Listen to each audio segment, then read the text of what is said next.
ಎಲ್ಲರಿಗೂ ನಮಸ್ಕಾರ. ಸಹನ cooking and vlog ಚಾನಲ್ಗೆ ನಿಮ್ಮೆಲ್ಲರಿಗೂ ಸ್ವಾಗತ.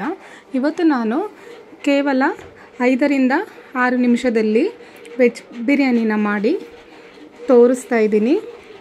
ಎಷ್ಟು ರುಚಿಯಾಗಿದೆ ಈ ವೆಜ್ ಬಿರಿಯಾನಿ ಅಂತನ್ನೋದಾದರೆ, ಕಡಿಮೆ ಇಂಗ್ರೀಡಿಯೆಂಟ್ಸು, ಕಡಿಮೆ ಮಸಾಲೆಯಲ್ಲಿ ನೀವು ಕೂಡ ಟ್ರೈ ಮಾಡಿ ಅಂತ ಹೇಳ್ತಾ, ನಾನಿಲ್ಲಿ ಒಂದು ಸ್ವಲ್ಪ ಶುಂಠಿ ಜೊತೆಗೆ 2 ಬೆಳ್ಳುಳ್ಳಿನ ಈ ಥರ ಹಾಕ್ಕೊಂಡಿದ್ದೀನಿ. ಸ್ವಲ್ಪ ಕಾಯಿ ತುರಿ, ಸ್ವಲ್ಪ ಪುದೀನ ಜೊತೆಗೆ ಸ್ವಲ್ಪ ಕೊತ್ತಂಬರಿನ ಹಾಕ್ಕೊಂಡಿದ್ದೀನಿ.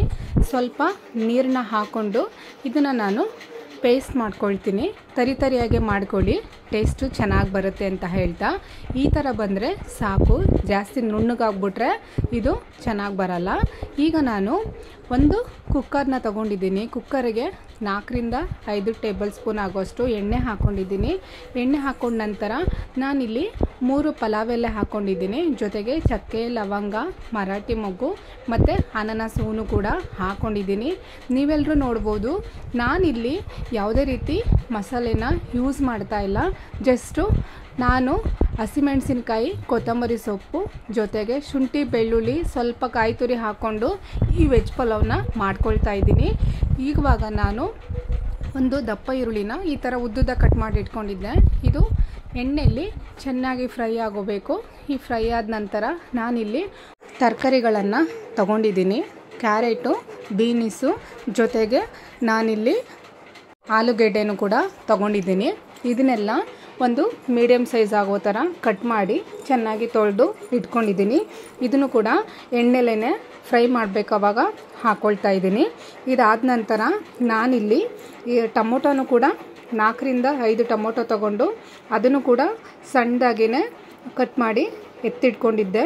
ಜೊತೆಗೆ ಇವಾಗ ರುಚಿಗೆ ತಕ್ಕಷ್ಟು ಉಪ್ಪು ಹಾಕ್ಕೊಳ್ತೀನಿ. ಯಾಕಂದರೆ ಉಪ್ಪು ಹಾಕ್ಕೊಳ್ಳೋದ್ರಿಂದ ಬೇಗ ತರಕಾರಿ ಬೇಯುತ್ತೆ ಅಂತ ಹೇಳ್ತಾ ಈ ಟೊಮೊಟೊನ ನಾನು ಇವಾಗಲೇ ಹಾಕ್ಕೊಳ್ತಾ ಇದ್ದೀನಿ. ಇದು ಅರಿಶಿನ ಪುಡಿನೂ ಕೂಡ ನಾನು ಇವತ್ತು ಯೂಸ್ ಮಾಡ್ತಾ ಇಲ್ಲ. ಸಿಂಪಲ್ಲಾಗಿ ಟೇಸ್ಟಿಯಾಗಿ ಮನೇಲಿ ಯಾರಾದರೂ ಬಂದರು ಅಂತಂದರೆ ಈ ರೆಸಿಪಿನ ಮಾಡಿ ತುಂಬ ಇಷ್ಟಪಡ್ತಾರೆ ಅಂತ ಹೇಳ್ತಾ ನಾನಿಲ್ಲಿ ಒಂದು ಅರ್ಧ ಕಪ್ ಆಗೋಷ್ಟು ಬಟಾಣಿ ಹಾಕ್ಕೊಂಡಿದ್ದೀನಿ. ಬಟಾಣಿ ಜಾಸ್ತಿ ಹಾಕ್ಕೊಂಡ್ರೆ ಸ್ವಲ್ಪ ಸ್ವೀಟ್ ಆಗುತ್ತೆ ಅಂತ ಹೇಳಿ ಕ್ಯಾರೆಟು ಸ್ವಲ್ಪ ಕಡಿಮೆ ಹಾಕ್ಕೊಂಡಿದ್ದೆ. ಜೊತೆಗೆ ಬಟಾಣಿ ಕೂಡ ಸ್ವಲ್ಪ ಕಡಿಮೆ ಹಾಕ್ಕೊಂಡಿದ್ದೀನಿ. ಇವಾಗ ಇದು ಎಣ್ಣೆಯಲ್ಲಿ ಚೆನ್ನಾಗಿ ಫ್ರೈ ಆಗಬೇಕು. ಯಾವ ಥರ ಅಂದರೆ ಎಣ್ಣೆ ಬಿಟ್ಕೊಳ್ಳೋವರೆಗೂ ನೋಡಿ, ಈ ಥರ ಬಂದರೆ ಸಾಕು. ಆವಾಗ ನಾವು ರುಬ್ಬಿಟ್ಕೊಂಡಿರುವಂತಹ ಹಸಿ ಮಸಾಲೆಯನ್ನು ಕೂಡ ಇದರೊಳಗೆ ಹಾಕ್ಕೊಂಡಿದ್ದೀನಿ. ಇದು ಹಸಿ ವಾಸನೆ ಹೋಗೋವರೆಗೂ ಚೆನ್ನಾಗಿ ಗ್ಯಾಸ್ನ ಲೋ ಫ್ಲೇಮಲ್ಲಿ ಇಟ್ಕೊಂಡು ಫ್ರೈ ಮಾಡ್ಕೊಳ್ಳಿ. ಫ್ರೈ ಆಗಲಿ. ಇದು ಸೇಮು ಎಣ್ಣೆ ಬಿಟ್ಕೊಳ್ಳೋವರೆಗೂ, ಹಸಿ ವಾಸನೆ ಎಲ್ಲ ಹೋಗೋವರೆಗೂ ಚೆನ್ನಾಗಿಯೇ ಫ್ರೈ ಮಾಡ್ಕೊಳ್ತಾ ಇದ್ದೀನಿ. ನಾನಿಲ್ಲಿ ಖಾರಕ್ಕೆ ಹಸಿಮೆಣಸಿನ್ಕಾಯಿ ಹಾಕ್ಕೊಂಡಿರೋದ್ರಿಂದ ಸ್ವಲ್ಪ ಕಡಿಮೆ ಮಾಡ್ಕೊಂಡಿದ್ದೀನಿ. ನೀವು ಬೇಕನ್ನೋದಾದರೆ ಅಚ್ಕಾರದ ಪುಡಿ, ಧನಿಯಾ ಪುಡಿ ಜೊತೆಗೆ ಗರಂ ಮಸಾಲ ಕೂಡ ಹಾಕ್ಕೊಳ್ಬೋದು. ಸೊ ನಾನೇನು ಯೂಸ್ ಮಾಡಿಲ್ಲ. ಹಸಿ ಮಸಾಲೆಯಿಂದನೇ ಇವತ್ತು ನಾನು ವೆಜ್ ಪಲಾವ್ನ ಮಾಡಿ ತೋರಿಸ್ತಾ ಇದ್ದೀನಿ. ಜೊತೆಗೆ ನಾನಿಲ್ಲಿ 2 ಲೋಟ ಅಕ್ಕಿ ತೊಗೊಂಡಿದ್ದೆ. ಅದನ್ನು ಇವಾಗಲೇ ಹಾಕ್ಕೊಳ್ತಾ ಇದ್ದೀನಿ. ಈ ಖಾರ ಎಲ್ಲ ಈ ಅಕ್ಕಿಗೆ ಸ್ವಲ್ಪ ಹೊಂದ್ಕೊಳ್ಳೋವರೆಗೂ ಫ್ರೈ ಮಾಡ್ಕೊಳ್ಳೋಣ.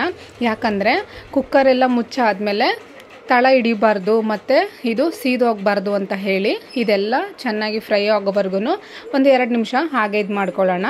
ಜೊತೆಗೆ ನಾನಿಲ್ಲಿ 2 ಗ್ಲಾಸ್ ಅಕ್ಕಿ ತೊಗೊಂಡಿದ್ದೀನಿ ಅಂದರೆ ಅದೇ ಗ್ಲಾಸಲ್ಲಿ 4 ಗ್ಲಾಸ್ ಆಗುವಷ್ಟು ನೀರನ್ನ ಹಾಕ್ಕೊಳ್ತೀನಿ. ನಿಮಗೆ ಇನ್ನೂ ಸ್ವಲ್ಪ ಸಾಫ್ಟಾಗಿ ಬರಬೇಕು ಅನ್ನೋರಾದರೆ 4.5 ಗ್ಲಾಸ್ ಆಗೋಷ್ಟು ನೀರನ್ನ ಹಾಕ್ಕೊಳ್ಳಿ ಅಂತ ಹೇಳ್ತೀನಿ. ಇಲ್ಲಿ ನಾನು ಮೇಲೆ ಯಾವುದೇ ರೀತಿ ಕೊತ್ತಂಬರಿ ಸೊಪ್ಪು, ಪುದೀನ ಸೊಪ್ಪು ಹಾಕ್ಕೊಳ್ತಾ ಇಲ್ಲ. ಯಾಕಂದರೆ ರುಬ್ಬೇಕಾದ್ರೇ ಹಾಕ್ಕೊಂಡಿದ್ದೀನಿ. ಈ ಪಲಾವ್ನ ನೀವು ಮನೆಯಲ್ಲಿ ಮಾಡಿ ನೋಡಿ, ತುಂಬಾ ಇಷ್ಟ ಆಗುತ್ತೆ ಎಲ್ಲರಿಗೂ. ಜೊತೆಗೆ ಮಕ್ಕಳಿಗೆ ಟಿಫನ್ ಬಾಕ್ಸ್ಗೆ ಅಂತ ಹೇಳಿ ಮಾಡ್ಬೋದು, ಅಥವಾ ಎಲ್ಲರೂ ಹೊರಗಡೆ ಹೋಗಬೇಕು ಅನ್ನೋರಾದ್ರೂ ಕೂಡ ಈ ರೆಸಿಪಿನ ಮಾಡಿಕೊಂಡು ಸಂಜೆವರೆಗೂ ತೊಗೊಂಡು ಹೋಗ್ಬೋದು, ಏನೂ ಆಗಲ್ಲ ಅಂತ ಹೇಳಿ ಕುಕ್ಕರ್ನ ಮುಚ್ಚಿ 3ರಿಂದ 4 ವಿಷಲ್ನ ಕೂಗಿಸ್ಕೊಂಡೆ. ಈಗ ನೋಡ್ತಾ ಇರ್ಬೋದು ಎಷ್ಟು ಚೆನ್ನಾಗಿ ಬಂದಿದೆ ಅಂತ. ಮನೆಯೆಲ್ಲ ಫುಲ್ಲು ಘಮ ಅಂತ ಸ್ಮೆಲ್ ಬರ್ತಾಯಿತ್ತು.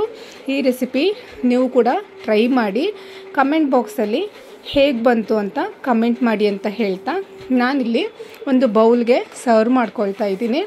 ಜೊತೆಗೇ ನಾನಿಲ್ಲಿ ಮೊಸರು ಬಜ್ಜಿನೂ ಕೂಡ ರೆಡಿ ಮಾಡ್ಕೊಂಡಿದ್ದೆ.